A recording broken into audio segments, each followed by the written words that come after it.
Finnes det i det hele tatt noen mulighet for å stanse utslippene av klimagasser?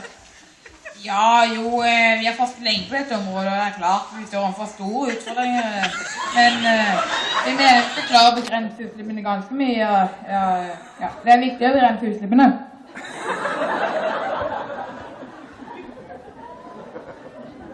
Ja, det tror jeg verden har forstått, men kan du si noe mer om hvordan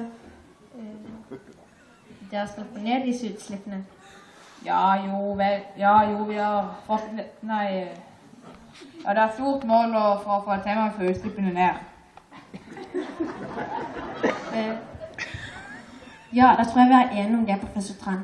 Men finnes det i det hele tatt noen konkrete planer for å få dette til? Planer?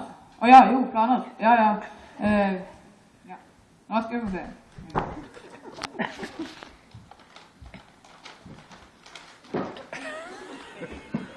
Bruk av fornybar energi.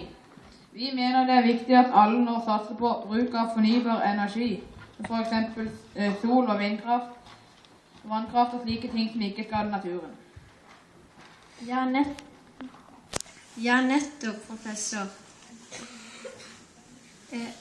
Men kan du si noe om dere skal få landet til å følge den oppfordringen?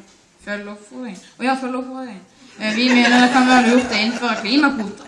Klimakvoter? Ja, hva er egentlig klimakvoter? Klimakvoter er jo penger som industri og andre må betale dersom de får for mye. Disse pengene kan igjen brukes til gode tiltak på miljøet. Tusen takk, professor Tran. Da skal jeg sette over til hotellet der delegaten vår og min gode kollega Nette Snøfrisk